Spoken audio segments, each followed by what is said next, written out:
ya puyeng juga. Maksudnya ya dia pakai hati ya sedih gitu, sedih kasihan.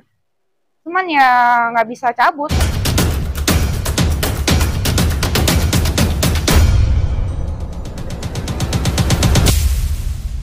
YouTuber Denis Cariyesta bisa bernafas lega. Pasalnya, asisten rumah tangganya, Yuli telah ditangkap pihak kepolisian Polres Jakarta Selatan pada Rabu 7 Agustus kemarin, setelah diduga telah mengambil kamera seharga 30 juta. Denis tampak mendatangi Polres Jakarta Selatan pada Kamis malam 8 Agustus. Denis mengatakan jika dirinya telah bertemu langsung dengan mantan artnya dan tidak akan berdamai, sehingga proses terus berlanjut. Ke rumahnya waktu itu dan ternyata kemarin dia datang. Nah setelah datang, ya dia juga mengakui. Nah, terus tadi kayaknya gue juga kurang paham, masih ditahan sih, masih di atas. Terus dia minta maaf, minta gue cabut laporannya. Udah ketemu tadi sama Yulinya. Terus dia bilang lagi anaknya sakit. Katanya, ya gue udah gak percaya lah. Waktu dia kerja sama gue kan, dia juga bilang anaknya sakit. Katanya minta keringanan, anaknya sakit. Nanti bapak gue gimana, nanti mama gue gimana. Waktu itu seingat gue, bapaknya itu kan dibilang meninggal sama dia kan. Jadi ya udahlah, gue gak negosiasi sama maling, ngapain bikin keram kepala gue aja. Jadi apa yang dia ngomong, gue sih sebenarnya kalau dari hati sih kasihan. Cuman ya gini loh, di rumah gue kan karyawannya banyak dan semua pada tinggal sama gue. Kalau sampai gue cabut itu laporan, sama aja gue mengiyakan gitu, ngebolehin kan. Jadi ya gue tetap mau lanjut dan gue gak akan cabut sampai kapanpun. Karena itu adalah pelajaran, ditambah lagi kalau dulu mungkin gue sendiri ya, waktu kamera gue diambil, uang gue hilang apa segala macem, itu gue sendiri, jadi gue ngambil pusing, ya udahlah biarin aja lah. Tapi kan sekarang gue ada anak, terus ditambah gue nonton berita, sekarang beritanya pada horor, ART gebukin anak, terus gitu suster gebukin anak, terus gitu digebukinnya sampai parah banget. Yang gue lihat yang berita yang kalian tahu beredar kan, parah banget kan. Jadi gue lihat itu gue takut gitu. Jadi gue mau kasih contoh ya, bukan mau kasih contoh ya, apa ya, kalau misalkan bentuk kriminal ya pasti akan gue usut tuntas sampai ke hukum gitu, dan supaya dapat keadilan seadil-adilnya. Dan yakin kalau ada yang baru ngikutin dan itu siapa dan kenapa gitu ya. Yuli itu adalah mantan asisten rumah tangga gue yang mencuri kamera gue gitu, yang mencuri kamera gue depan CCTV saat gue lagi mengasihi anak gue. Parah banget sih, iya. Jadi gue lagi mengasihi anak gue, terus dia tahu gue lagi mengasihi, dia ngambil kamera dari berangkas kamera gue jam 2 pagi, jam 1 atau jam 2 pagi, terus dia kabur bawa barang-barang, bawa karung, bawa koper segala macem, langsung keluar gitu aja. Terus dia pertamanya nggak ngaku, dia bilang katanya dia memang ambil kameranya, tapi dia nggak jual, tapi dia buang kameranya. Ya logikanya aja, ya kita udah keram gitu ngomong sama dia, muter-muter banget ngomongannya. Dia bilang katanya kameranya diambil tapi dibuang. Ngapain lu ambil kalau mau buang ya kan? Terus ya gitu, ya pokoknya dia sumpah dia ngomong sumpah, tapi kan bohong semua. Terus ya gitu setiap minggu dia izin sama saya, anak saya sakit, saya mesti pulang. Terus saya kasih duit tuh 1 juta, papa saya meninggal, saya kasih duit lagi tuh.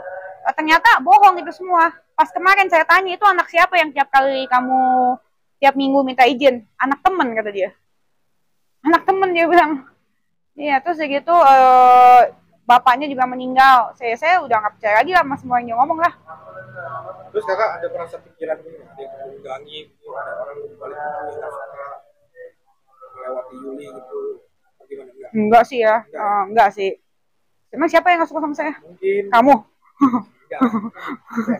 Oh iya. Tapi barangnya kembali lagi nggak? Barangnya kembali, tapi kan waktu itu kan saya sempat sampai ke rumah Yuli. Saya udah ke rumahnya, terus segitu saya tanya dia nggak ngaku, dia bilang dia ngambil, sampai akhirnya dia sampai mamanya kesurupan, dia baru ngaku kalau misalkan kamera dia itu ternyata dia jual kalau di kamera Cianjur. Habis itu saya ke Cianjur tuh lagi tuh ke kameranya. Pokok total perjalanan PP saya 14 jam. Saya lu sih nggak mau ikut. Nah terus saya ke itu, ke Rodi Cianjur, terus gitu udah Rodi Cianjur, pengacaranya yang punya toko kameranya sih baik sih, pengacaranya rada nyolot sih, cuman ya aku kan udah terbiasa main nyolot ya. Nah terus gitu ya udah akhirnya kameranya dibalikin. Ya udah, memang aku datang ke sana, aku udah jelas-jelas bilang saya mau datang untuk ngambil barang saya. Biar gimana pun juga ya lu salah ambil barang beli hasil barang curian. Terus segitu dia bilang nggak tahu apa segala macam. Ya udah lah ya, cuman yang punya kooperatif, jadi gue nggak mau ambil pusing ya. Walaupun pengacaranya agak nyolot nggak apa-apa, udah biasa. Mungkin kan pengacara masih agak nyolot ya. Terus udah gitu akhirnya kameranya balik, ya udah gue serahin barang buktinya semua udah ke polisi. Tapi kameranya dua. Jual ke toko itu berapa juta? 7,5 JT. Dua. Lu mau juga kan pasti? Gue juga mau. 7,5 juta dua. Iya. Yang padahal kalau aslinya harganya 30-an lah. satu. 30. Kalau second ya 30-an dua lah ya. Iya, harusnya gitu. Ya enggak 7,5 juta dua biji juga kelas. Tapi kalau bekasnya di Cairsta lebih mahal lagi. Oh naik ya harganya ya harusnya ya. Bener. Ketemu. Ya. Video atau gimana? Pengen nggak dikasih.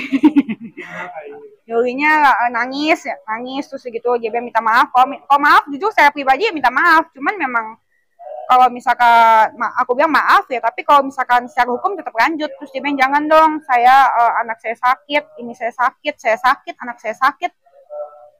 Dia pikir semuanya sakit ya. Anak saya sakit sama bapaknya sakit. Iya, dia pikir semuanya sakit. Kalau misalkan dimaafin ya saya maafin. Cuman kalau hukum tetap berlanjut. Kalau percaya sama omongan kamu lagi ya nggak mau lah, ya kan? Soalnya dulu kan kamu bilang anak kamu sakit, ujung-ujungnya kamu bilang anak temen. Kayak gitu, jadi kalau stop cabut laporan nggak mungkin. Ini resmi ditahan ya sejak kemarin ya? Iya, nangis terus gitu, cium kaki apa segala macem. Iya, ya puyeng juga. Maksudnya ya dia pakai hati ya sedih gitu, sedih, kasihan. Cuman ya nggak bisa cabut karena kalau lama bekerja di sana? 4 bulan ya. Nah ini dengan gini adanya kayak gini ada rekrutmen khusus nggak buat Oh iya, jadi harus mengambil dari yayasan yang jelas, jadi nggak ambil sembarang lagi. Kalau dulu kan kita ambilnya dari teman ke teman ya, teman ke teman, jadi mantan pekerja kita ada punya teman masuk. Sekarang udah nggak bisa di kantor, jadi sekarang semuanya dari yayasan. Ya, ini kan prosesnya kan sudah lama ya, berapa bulan? Nggak nyampe sebulan ya? Sebulan ya? Ada berarti sebulan lah. Dihukum berapa lama? Sebulan. Sekarang berapa? Hah? Oke, ini kan proses udah berapa bulan? Akhirnya Sebulan. Kan dia datang sendiri ya? Iya. Kalau nggak salah dia datang sendiri. Datang sendiri karena dia kan kirim surat panggilan terus dia datang sendiri. Apa sih yang membuat kakak bersikeras tidak memaafkan dan proses itu berjalan? Emang kakak bilang bahwa buat jadi pelajaran. Tapi kan kalau nggak salah dia sama ibunya ya datang ke sini ya. Dibantu ibunya atau ibunya sendiri kemarin saya lihat agak pingsan, minta maaf. Gimana nih? Kesurupan bukan pingsan. Iya, nah, gimana menanggapi kenapa saya nggak mau, saya nggak bisa kalau saya cabut laporannya, berarti karyawan saya yang lain juga nanti kalau misalkan dia melakukan sesuatu dia pikir dia bakal cabut juga laporannya. Jadi contoh lah ya. Iya, biar jadi contoh juga karena karyawan saya banyak dan ini ingat ya, ini bukan pertama kalinya barang gue hilang, kamera gue hilang. Udah berkali-kali, ini udah ketiga kali kamera gue hilang. Dan kalau handphone udah berapa kali? Banyak ya handphonenya. Kalau handphone udah berkali-kali, handphone admin hilang, kamera hilang udah 3 kali. Terus gitu barang-barang gue juga udah berkali-kali hilang. Belasan kali sih. Jadi dulu nggak pusing, sekarang udah punya anak kayaknya serem juga ya. Kalau ada tindak kriminal gitu di rumah gue. Ada trauma nggak, Kak? Trauma lah. Gue jadi nggak percaya sama orang rumah gue satupun. Tapi jadi proteksi kan sekarang nggak jadi proteksi juga nggak sama anak dirinya, sama itu asal ke anak itu. Iya, diproteksi lah semuanya. Jadi kan makanya kemana-mana gue bawa. Takut lah, apalagi lihat berita sekarang. Horor banget. Gitu. Jadi lebih proteksi dan nggak percaya sama orang rumah sama sekali. Dan sehingga sampai berapa lama ditahan? Sampai sidang dong harusnya ya. Kan di sidang ini, di sini kan belum. Tunggu sidang ya?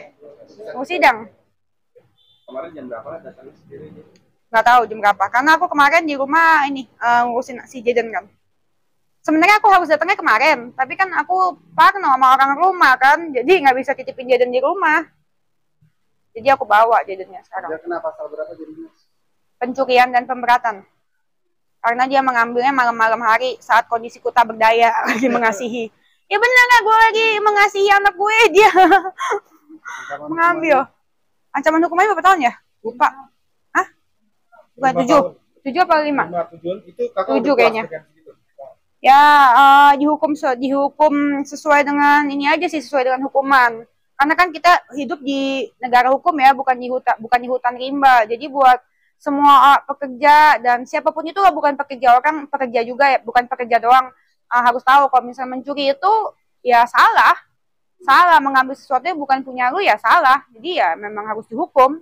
Kalau enggak yang lain ikut nyontoh-nyontoh, nggak benar juga kan. Kemarin nama baik kakak juga bisa tuh kak.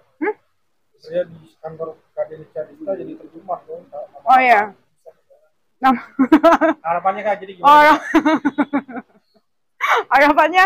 harapannya ya semoga di luar sana ini jadi pelajaran ya. Harapan gue semoga kasus nyeri Yulianti Cianjur ini menjadi pelajaran buat semua orang, entah yang para pekerja atau orang yang bekerja atau bosnya juga ya guys ya, untuk berhati-hati sama semua orang. Kalau dulu gue tuh percaya banget sama karyawan gue, sama semua karyawan gue, percaya barang kunci apa aja rumah nggak pernah gue kunci, apa segala macam, keluar masuk itu bebas. Tapi lama-lama barang hilang apa segala macam, sekarang sih gue mesti hati-hati karena udah punya anak. Nah pesan gue yang buat karyawan juga, kalau misalkan udah dipercaya sama atasan kalian, harusnya dipergunakan sebagaimana mestinya sih, nggak dirusak. Karena kalau udah dirusak ya gue ya serem juga sih, gue maafin dia juga serem gitu. Dan gue nggak mau negosiasi sama maling, bikin otak gue keram, beneran.